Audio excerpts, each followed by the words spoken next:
ગામમાં લગન આવે ને એટલે છોકરીઓને ડાન્સનો જ વધારે ઉત્સાહ હોય. ઘરે તો ફૂલ પ્રેક્ટિસ કરીએ, હાથ આમ, ચહેરો આમ, સ્ટેપ પણ માસ્ટ. પણ જેવું સ્ટેજ પર જવાનું આવે ને, કોન્ફિડન્સ ગાયબ. પછી ડીજે વાળો બીટ વધારે જોરથી મૂકે અને અમે હસતા હસતા બસ હાથ જ હલાવીએ, સાઈએ. પછી બોલીએ સ્પેસ જ નહોતું.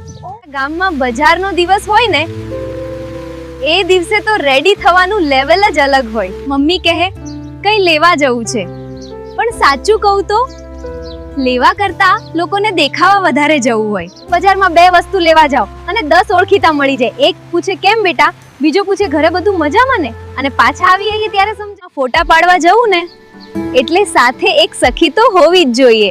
કારણ કે ફોટો પાડવા કરતા આમ ઊભી રહેજે, હવે હસ, હવે સાઈડ જો, આ બધું વધારે ચાલે. પછી હું પૂછું ફોટો હારો આવ્યો ને તો એ શું કહે ખબર છે? તારો તો હારો છે પણ મારો ફરી પાડ. ગાલી કહું ગામમાં ફોટોશૂટ કરતા